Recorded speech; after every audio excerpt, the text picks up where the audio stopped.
soul that sinneth, it shall die.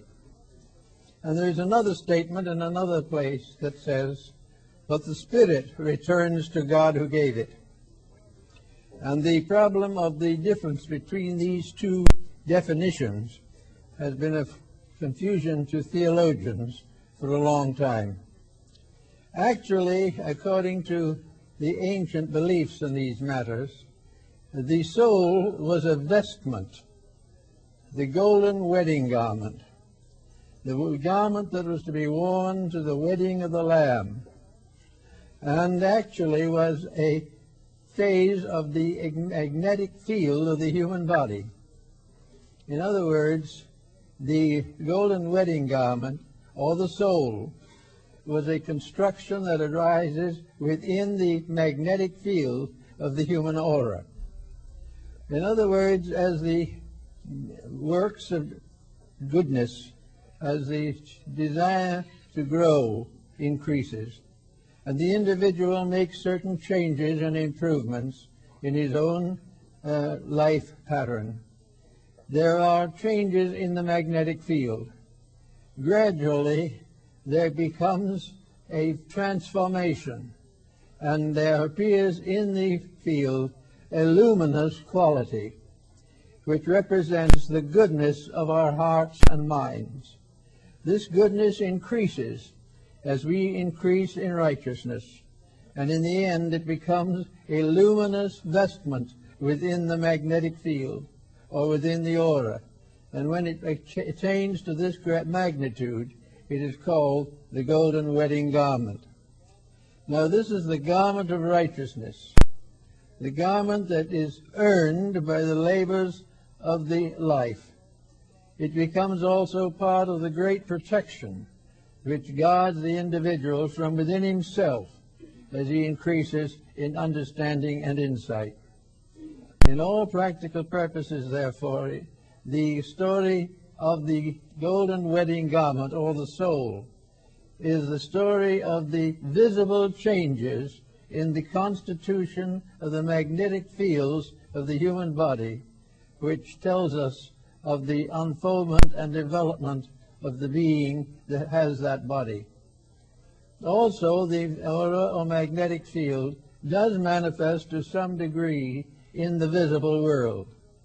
And the works of the golden wedding garment are the labors of righteousness. As the individual increases in spiritual integrities, these integrities become a part of his essential consciousness. They are not moods that arise and fail. If the growth is genuine, these moods grow and continue until the individual's inner life is transmuted and transformed. Therefore, in a sense also, the soul becomes the stone of the philosopher, the mysterious alchemical mystery of the transformation of all base substances into the gold of wisdom. Therefore, when we speak of the victory of soul over circumstance, we refer to the growth of inner light over the pressures and problems of outer living. We find gradually that the strength to do it right develops within ourselves. We are not saved, so to say, by some outside force or by some legal or legislative change. We grow from within, and as we grow stronger from within, the adversities of the outside become less. The golden wedding garment, therefore, is also this mysterious elixir of life, one drop of which transforms 10,000 times its own weight.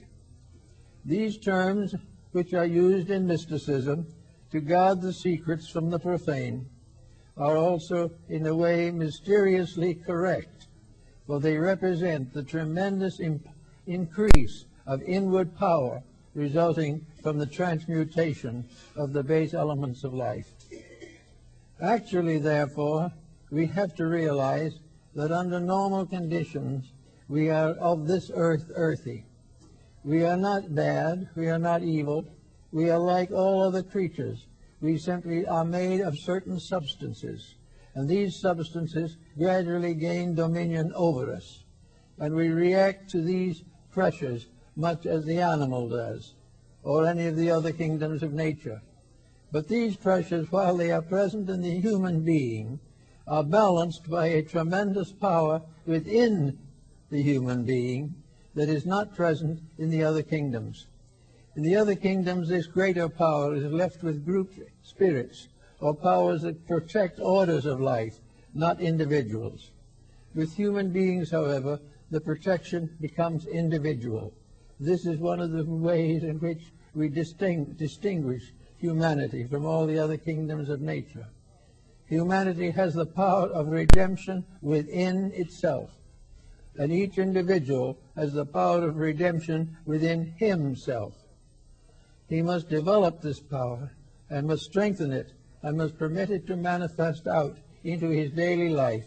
And when he does so, he achieves the transmutation of the base substances of his body. Now, base substances in this case does not mean evil substances. It simply means matter, material, substance as it is in earth and on the ground beneath our feet. It is the natural substance of the natural world. But the individual is not of this. Though it may seem like plant, his root is in material things. Actually, as Plotinus tells us in his essay on the beautiful, while the roots of man are in the earth, the flower and the seed is in heaven. And the gradual growth up is told in one of the European folklore stories, Jack and the Beanstalk. The beanstalk being the symbol of the spine with its various chakras and centers.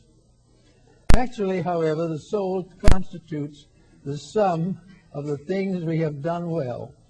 It is the sum of the victories, little ones mostly, which added together becomes the basis of redemption. The individual, in other words, must save himself. He cannot be saved by any outside power, nor can he be destroyed by any outside power. He must grow according to his own inward life and the powers that were bestowed upon him when he was set forth as a creature in this great world. Each individual, therefore, is building his own wedding garment. He's building his own soul out of his departments, out of his way of life, out of the parts of his nature, out of all the circumstances which occur to him every day. Life is a series of small victories over doubts, uncertainties, temptations. Wherever there is a victory, there is another flash of light in the soul body. And gradually this body becomes luminous, like the Christmas tree, which Luther uses to describe it. This soul body, then, is gradually building up, and out of its building comes the securities of life. Out of the power of this increasing soul body comes the power to still improve more rapidly and make further growth. The immortality of man is growing up in him in a mysterious substance. His bodies have a material immortality in the earth. His spirit has an immortality in heaven. And between these two is the soul, the bridge, the mysterious elixir of transformation, which we find in our daily living. I think it is well, therefore, to remember that even small, nice things, nicely done, are important. It is important when the unkind word is not spoken. It is important when the individual gives the small deed of goodness, which may be a momentary inconvenience. It is important that the person receives the insight and the wisdom to recognize that every small victory, added to all other small victories, forms the great victory which we call salvation. Salvation is nothing, therefore, but the victory of reality over illusion, the victory of the truth over error, the victory of unselfishness over selfishness. It in every case is the victory of the negative over those things which are positive and contribute to the common good. Therefore, we think of the soul now as a mysterious, luminous vestment, And we know by going back to the ancient writings and the ancient pictures on the walls of temples and in scrolls of ancient times, that these pictures showing the robes of royalty, showing the vestments of the high priest of Israel, showing the wonderful garments of glory of the Indian sages, all these are pictures of this mysterious, magnetic, internal soul garment. The individual, according to the ancient Kabbalists and mystics, cannot enter heaven in the physical body alone. Therefore, he must leave the physical and go forth in the robe of glory. And the robe of glory is first a plain white garment, the garment of innocence, the garment of purity, the garment of the effort not to do that which is wrong, to purify the life, to live constantly in the light of reality. After a while, this garment is given a further development. And in the description of the tabernacle in the wilderness, we find the description of the garments of the priests and of the high priests of the tabernacle and the temple of Solomon the king. We find similar descriptions in Egypt, also in India and China. Mysterious, gloriful robes, great and stately symbols, all of which recognize but physical representations of the invisible energies that emanate from a redeemed person. Now, a redeemed person is not one who is saved by something. A redeemed person is one who outgrows the limitations which he has placed upon his own life. We all view ourselves in one way or another. We think of ourselves as we know ourselves. We look in the mirror and we say, this is myself. And this is not true. What we are seeing is a shadow. And because of the eyes see only shadows, this is all of the being that we see. A mystic or clairvoyant under certain conditions may see more, but for the average person, the visible form which we behold is the real self. It is this same self that dictates our appetites, that demands our attention, that requires that we fulfill its ambitions. It is this shadow that has an appetite which can result in physical ailments. It is this shadow that breaks homes. It is this shadow that breaks laws. It is this shadow also that perpetuates the distance between the individual and the happiness and truth we are all seeking. So this shadow is the power of darkness, and it has no reality whatsoever. It has merely the fact that we do not have the eyes to see. And as Bamey says, those who have eyes, let them see. Because all of these things that we talk about are available to the eyes of the soul, but they are not available to the eyes of the mind. And the eyes of the soul, to meet the old requirements, are a development of faculties that are latent until they are developed by the unfoldment of the integrities of personal life. The magnetic field of the individual begins very largely as a physical support. It is something to nourish the body, to maintain it, and to protect it. Gradually, as the time goes on, after one embodiment or another, this magnetic field begins to register the moral qualities of life. It gradually begins to show the colors of good and evil. It begins to represent the part of us which is invisible and tells us the sad story of ourselves, the story of the individual who in the midst of a great wisdom remains untouched by the truths that he needs so badly. And in our present day, with the pressures and confusions of the hour, it is obvious that there must be a victory of soul over body. There must be a victory of cause over effect.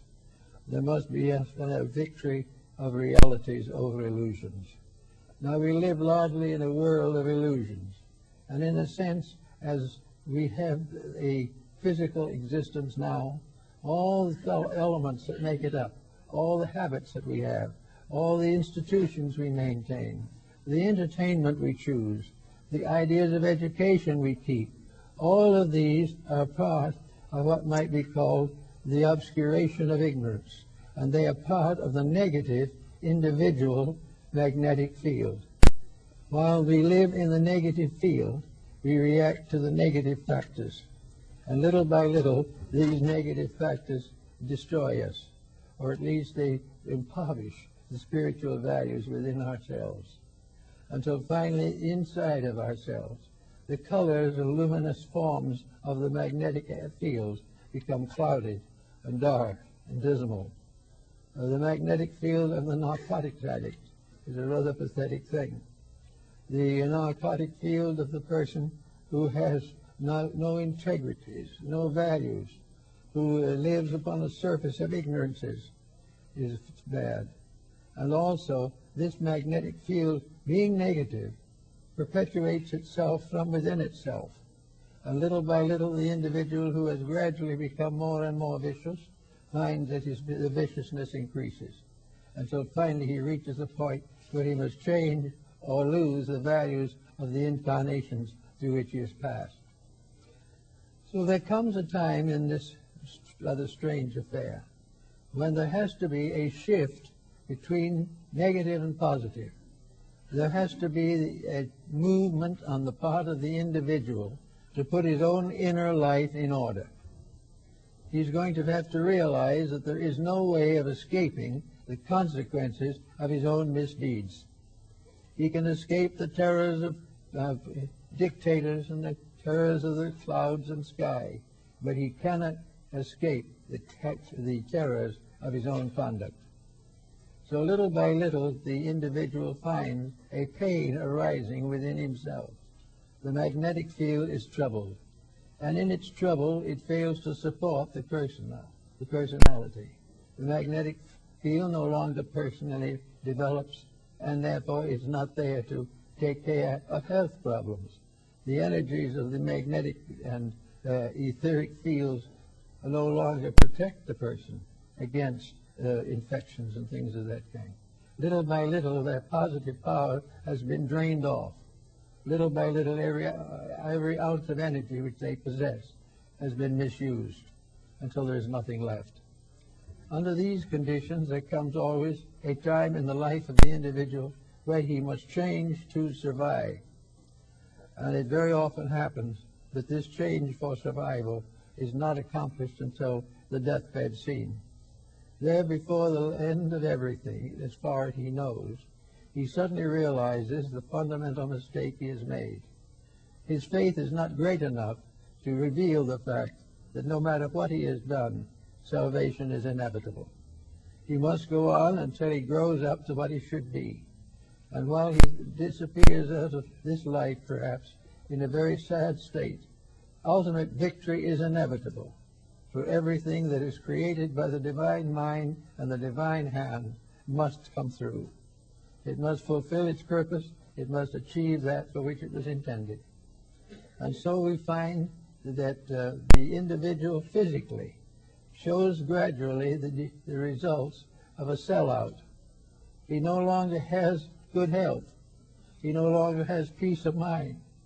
He has fears. He has dreams. He has nightmares. He develops all kinds of habits in an effort to encourage some kind of help or strength. But this type of strength, inspired by narcotics and alcohol, will never get him anywhere. Little by little, everything gets worse and worse, until finally the individual is stripped of all of his energies and powers by the abuse of them, comes to face himself, and he must do so. Now, we also have, therefore, another interesting analogy to make.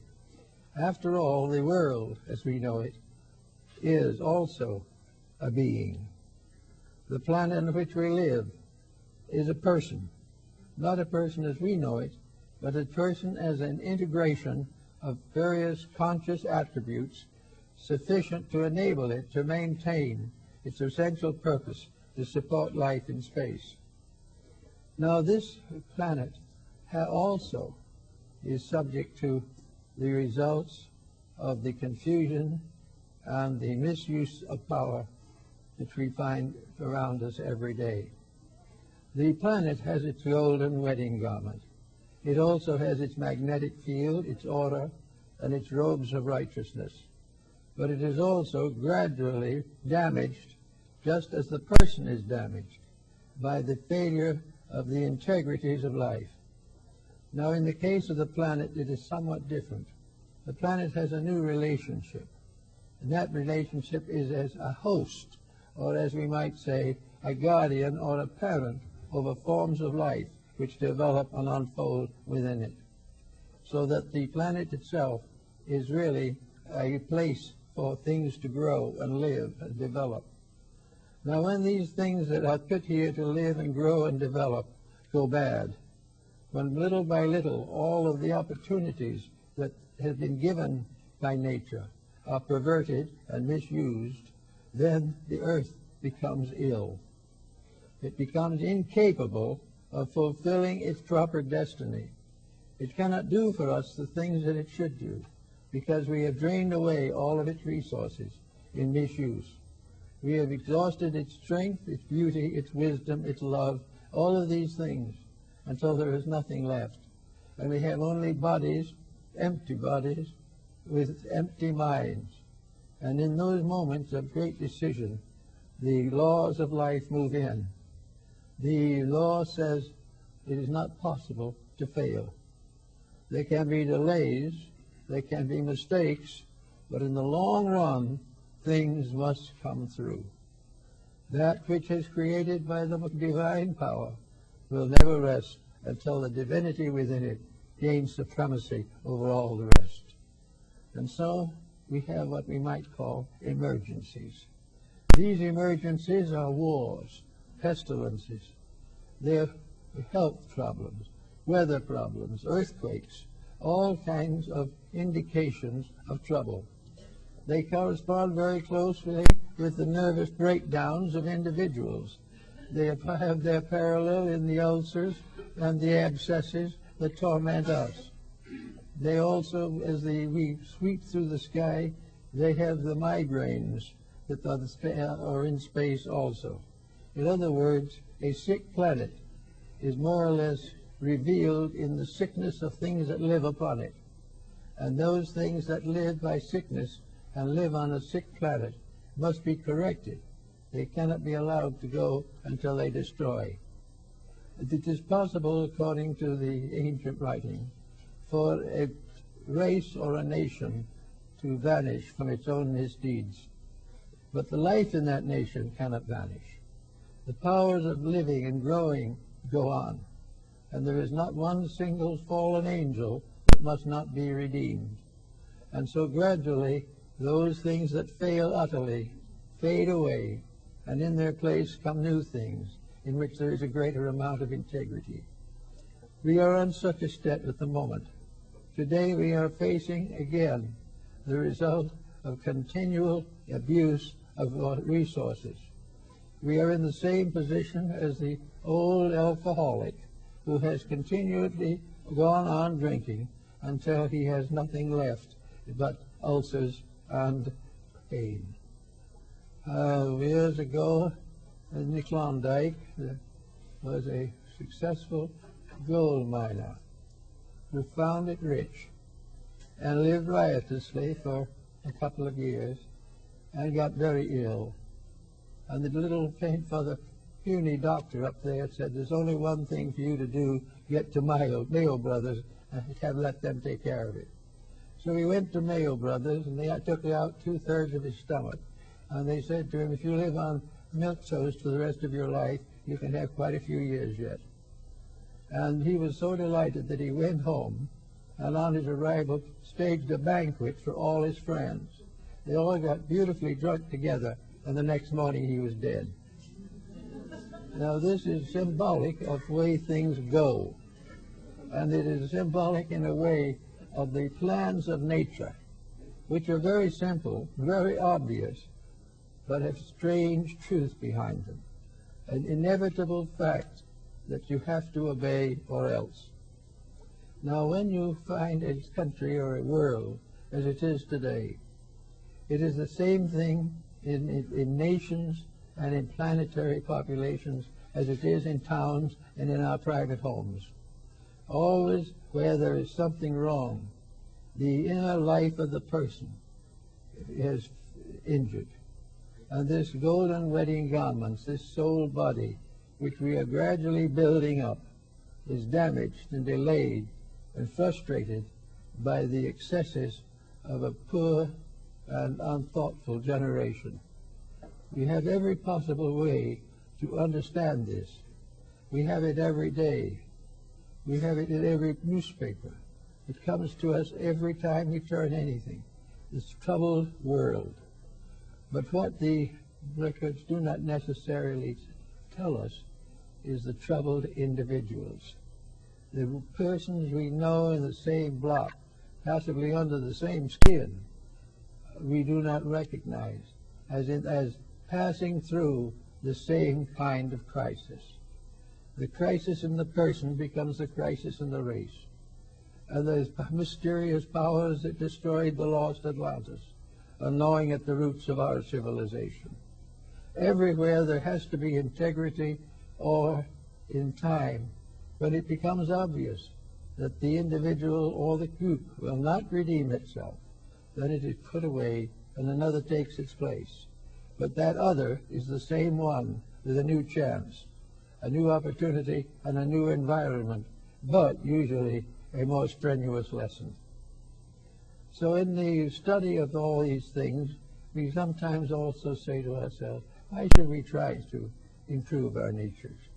Why are we all studying in the effort to be little more than we have been? We are studying very definitely because inside of us is something that is suffering. There is pain in the heart, in the mind. There is worry. There is anxiety. And there are constant compromises of integrities with bitter consequences. All these things are happening to us every day, and we do not know what to do about it. We feel that there should be someone make a law to put these things straight. This is impossible, because we cannot make laws for each other. We must make a law for ourselves and live it. And the only remedy for the problem is not to try to legislate out of it, but to get out of it through the positive application of principles to our own conduct. And this is beginning to get more or less obvious. We are beginning to see that a beautiful plan is endangered by the selfishness and cupidity of individuals. And that cupidity and selfishness arises from the magnetic field. This magnetic field is the first source of this sickness. It is the result of eternal compromise and eternal selfishness, unbridled ambition, every type of corruption and demoralization. These things have sickened the source of our vitality. They have sickened the invisible supplies which we require in order to grow and fulfill our destiny. Now, these ailments are well known to the ancients. We find in the various clinics of Hippocrates, and later in the writings of Paracelsus von Hohenheim, that the ancients were well aware that the great source of our pain is inside, not in the world. That the world suffers because we are wrong, and that we are suffering because not of the sorrows of the world, but of our own failure to put our own lives in order. Now we have a new world civilization here today that is the most complicated that man has ever known. A civilization in which all kinds of conflicting ideas float about in the air, in which nations are ready to go to war to the death over wealth, of power, authority. And this is just a little bit of an enlargement of the ruthlessness of the individual who, moving in upon a competitor, seeks to destroy him. The selfishness of the individual multiplied becomes a vast host of beings that perpetuate selfishness in space and all around us. The planet itself is sickened, and the earth under our feet is corrupted. Now there's only one way we can solve this, and that is to make the changes in ourselves. And we can say perhaps, well, so what? Supposing a few of us do make these changes, how are we going to face the millions who are not going to change? They're going to go on and do it wrong as long as they can. Well, the answer is very, very simple. What they do, they must face. But when we change, that change is personal and to ourselves. No matter how bad the rest get, we can get better. No matter how many mistakes they make, we do not need to make them. And the truth of the matter is that at the great harvest time, when it comes to us to go and join the ages in the sleep between incarnations, we will take with us everything that is good, and nothing that is not our own can know us. Therefore, even though in life we are penalized, in the great life of things we are rewarded. And it is better to be rewarded for the good things than to continue to suffer the penalization that we must all suffer while all these things go wrong. So here we have religion. Religion, which is probably the world's most beautiful source of inspiration, divided into sects and creeds with various mysterious social changes, with wars and riots and intolerances of all kinds. Religion, which should be the source of unity and goodness, is likewise divided. And that religion which is divided will fall, just as all the other things fall. And when it does fall, people will say it was reformed by some mysterious divine power. It was reformed because each individual who understood the facts changed their attitude, and in changing their attitude changed the destiny of the faith. Everything begins with the improvement of the individual. This is his realm. This was created for his perfection. This was put up into existence that he might grow and earn his place in the great house of the cosmos. Everything that is good must come through him, and it will come to him from the great sources of good. And the great sages and the rishis and the saviors who have come to teach mankind have come to bring encouragement and strength and redemption. It is like the alcoholic who, becoming very badly sick, will bring in somebody to console him and try to help him to get over it. So he will bring in a physician or something who will tell him to stop drinking and try to help him stop so that he can go on, redeem himself, and go forward. So there are physicians of souls who have come to help us, not to do it for us because they cannot, but to inspire us to make the changes ourselves which are essential to our well-being. Just a little change here and there in our social structure would cut down our divorce rate probably 50%. A little change in some of our rules about this and that would probably cut down most of the problems that we suffer from juvenile delinquency. These things represent neglected areas, and we're waiting for something. We're waiting for laws and governments to change these things. But the only person who can change them is the family itself. The united gathering of the parents and the children bound together to do what is right. And although there may be many who fall upon the right hand and many upon the left hand, the just family shall not be moved. All that the achievements we can make, if they are right, are immortal. That is one of the mysteries of the old writings, that every time a truth was demonstrated, it received wings and became an angel. And truths become immortal. The realities become immortal. And those who cling to them and those who live with them gain their own immortality. That which is true cannot die. That which is false cannot live. This goes to nations, it goes to everything. It becomes part of our priceless heritage. It becomes part of our hope of glory. So we know that today we are at a critical point, and that all the available resources of civilization must be united to achieve a positive transformation of our purpose for existence. We will not cease or perish if we do not make the grade, but we will go back again into hard labor, into struggle and strife, to gain once more, to the degree that we are now abusing the knowledge and wisdoms of life. As long as there is selfishness, there will be pain. As long as there is avarice, there will be suffering. As long as there are hatreds, there will be sorrows. Every one of the negative things has to be overcome. And the old schools of wisdom set up discipleship and set up various rules and laws to govern the development of persons who wanted to grow, who wanted to be better. And all of these were based upon the fact that the person himself had to make the effort. He had to really, sincerely decide. He was not even able to try to find out whether what he was doing was really right or not.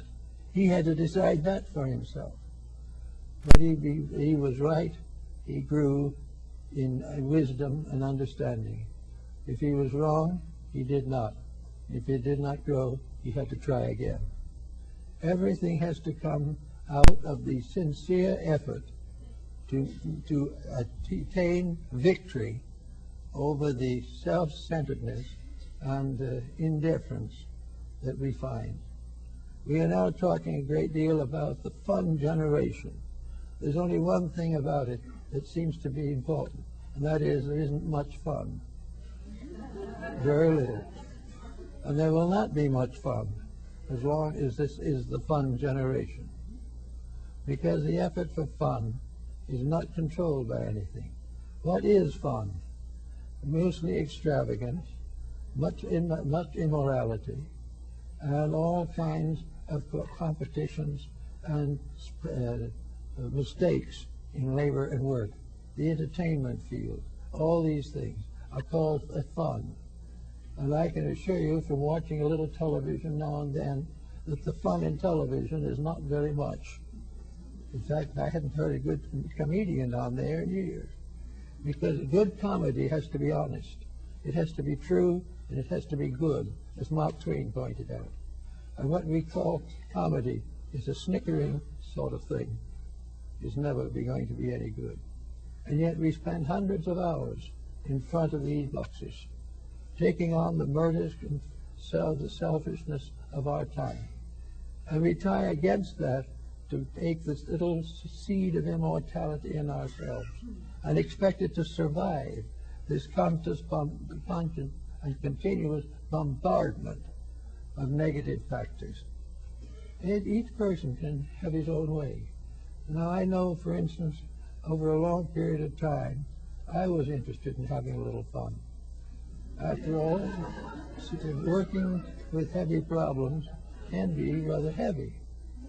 And I realized that if it got too heavy, I wasn't going to be able to do what I should do. That I would really get too tired, that I might get a little naggy now and then, or I might even lose my disposition. Not that I ever had one, but there's always a possibility of it being worse. Then I suddenly discovered the world of other things. The people that are now wandering around in all these fun actions are really not having much fun at all. They're really very largely spending money and waking up in debt. And those who spend enough money are waking up sick. And those who are very wealthy, we are waking up dead. It is not a very progressive problem. So we suggest looking around. There are all kinds of interesting and wonderful things to do, things that help us to learn. And we can go back to the old guild system that dominated Europe for centuries. That there was a joy in labor, and also there were various ways of growing beautifully and pleasantly. Remember the Meister singers of Nuremberg. They were the regular workers, shoemakers, carpenters, all these people, but they formed music choruses and had a wonderful time with them, and all kinds of special celebrations, and even the great gentry participated. And then there are all kinds of things: music, art, fine literature. There are all kinds of things to collect. There are hobbies and everything by which you can learn something, by which you can grow, in which you can combine pleasure with instruction and come out of the whole thing a little bit better enlightened and with a new appreciation for the wonders of life. But instead of that, we sit glued to the tube, and there we sit and watch mayhem that isn't even real, that is merely written, compiled, and presented for the simple purpose of selling products. It is a very bad thing. We are falling for it, but we must, as individuals, pull out of it. And if we do pull out of it, we will discover that we are never captured in it unless we capture ourselves. That there is no reason why the magnetic fields of the body should be contaminated. There are no reasons at all why the individual has to lower his moral code in order to keep abreast of his time. If his time is below him, he must rise above his time. If there are things that he should be doing and he is neglecting to have a fun that is never there, it is time for him to wake up. Now, the answer has always been you can't move all these people. You get one started, and you put a law in, and you think you've got something blocked, and immediately somebody comes up and objects. And there's a great big political system, a big congregation of voters and so forth. And of course, in mass of this nature, the majority is liable to rule, but the majority is liable not to be right. Therefore, that isn't the answer. You can't simply make a law against this and a law against that. What you can do is make a law for yourself.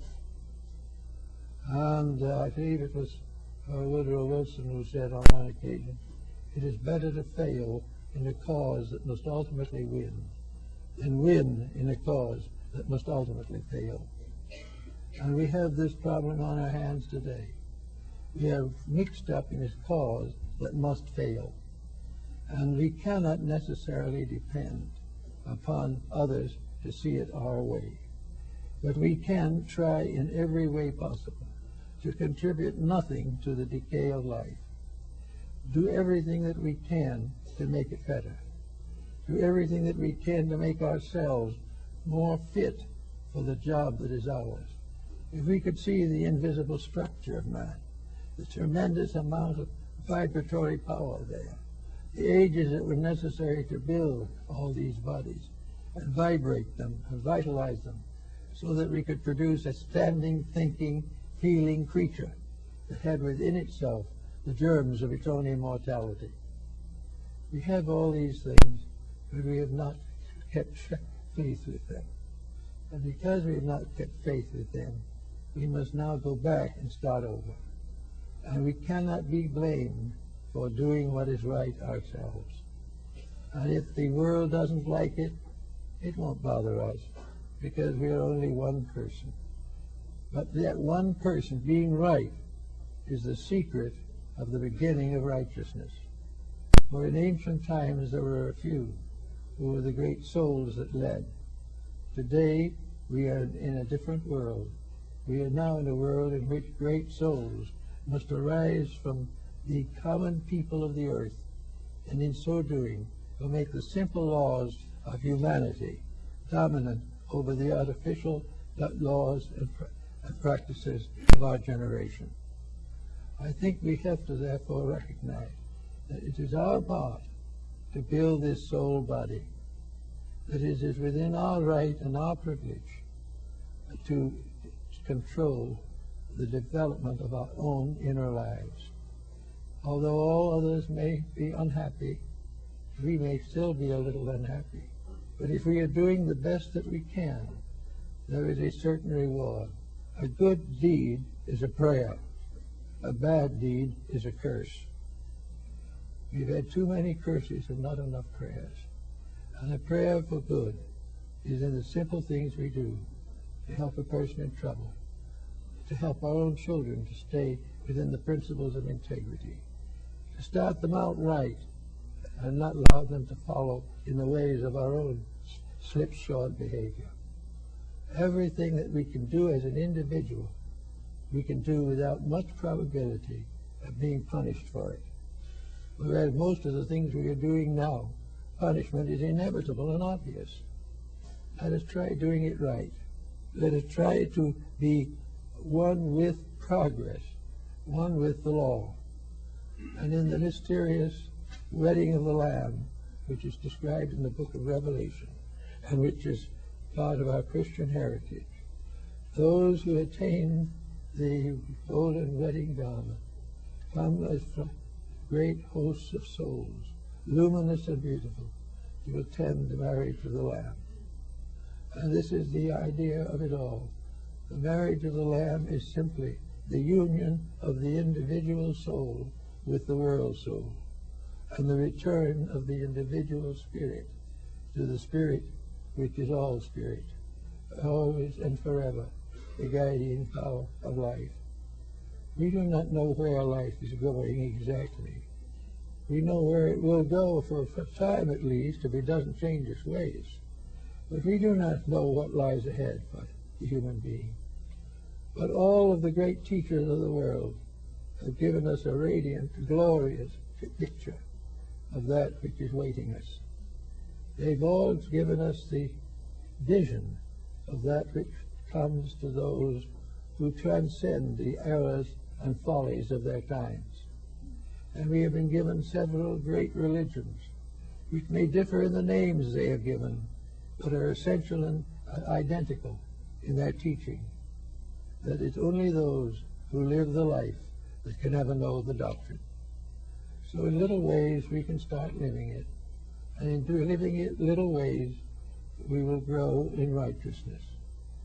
So this is our job. This is nothing terribly difficult. All we have to do is to prepare to live quiet, moderate lives. False ambitions have slain the ages.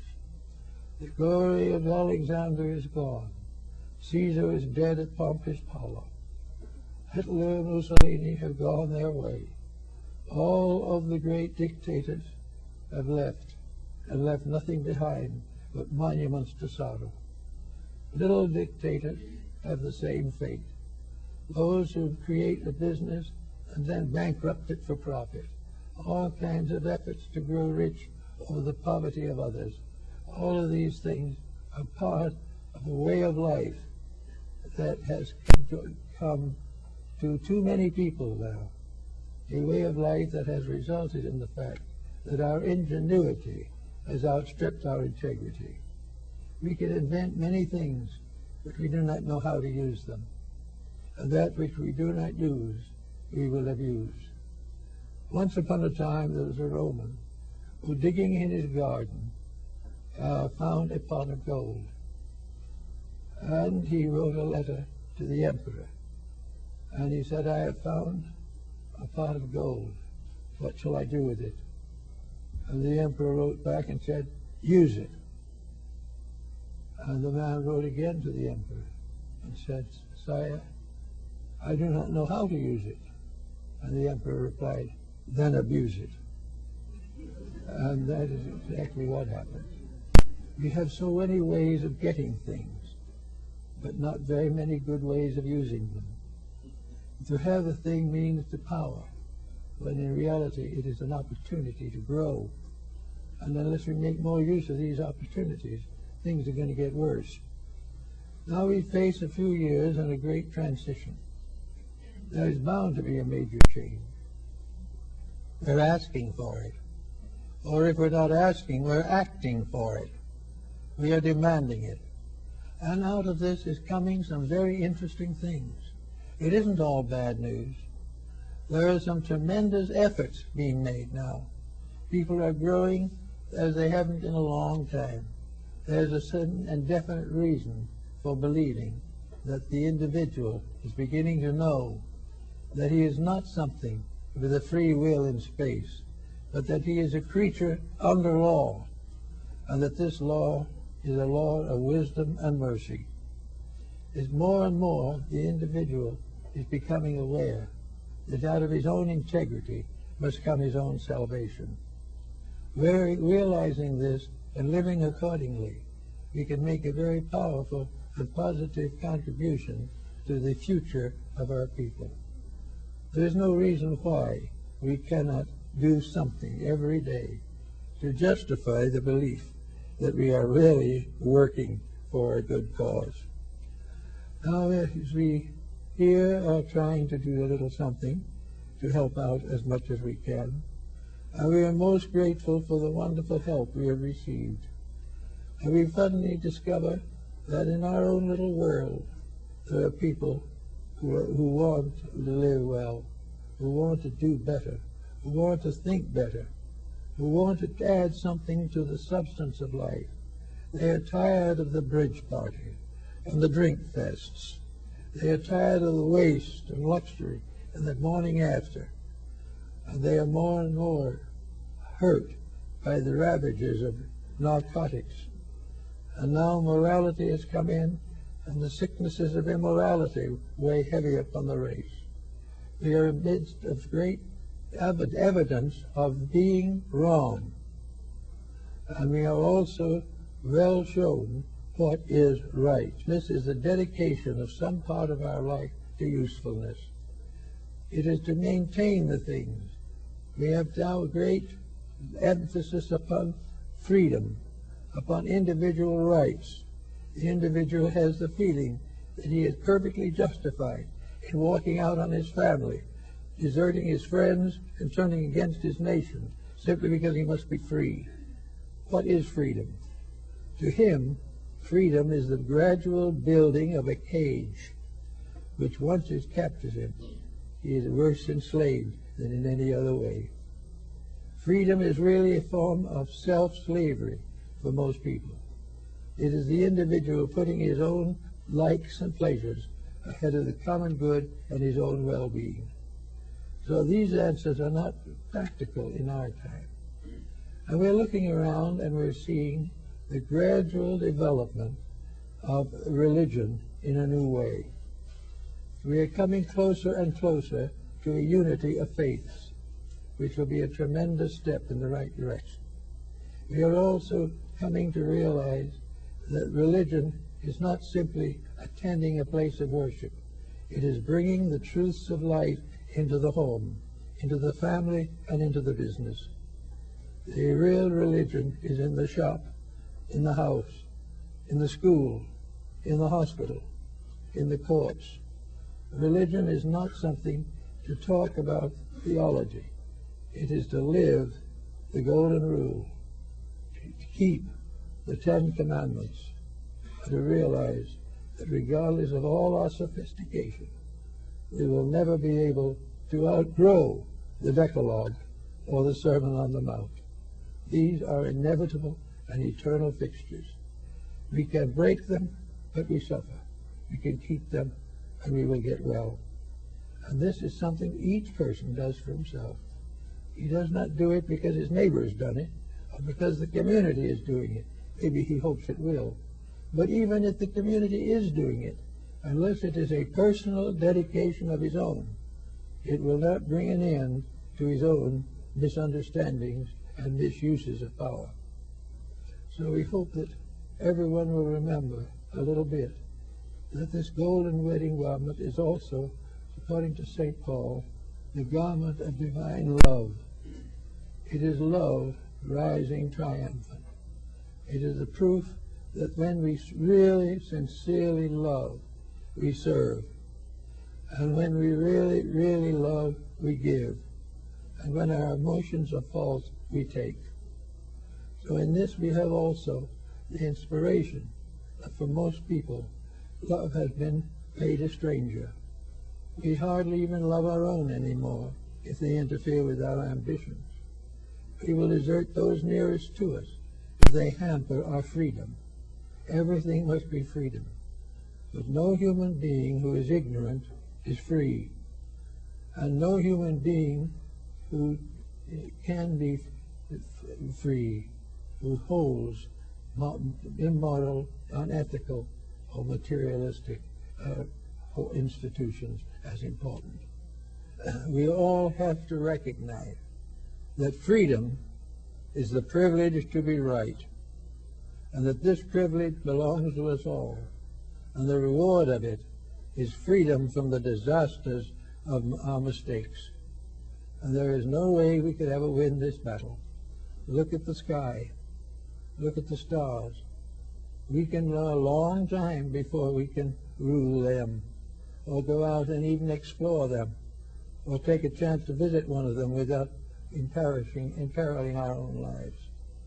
We cannot change the infinite, but we don't need to, because the infinite is right, and we have no rightness greater.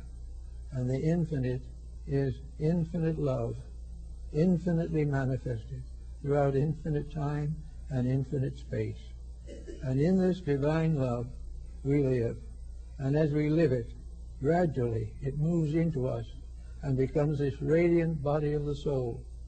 And the soul is the love in us, becoming the love in humanity for all that lives.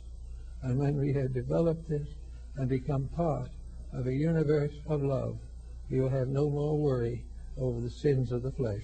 They will correct themselves beautifully. The little children will not be deserted. They will not come into the world sick to death before they are hardly born. These things must change.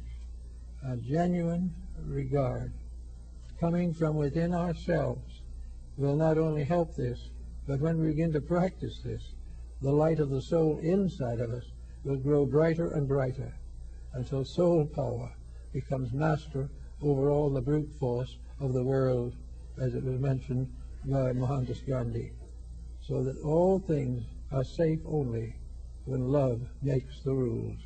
And these rules made by love are found in all the great religions of the world, and also are inevitable and eternal in the human heart. Thank you.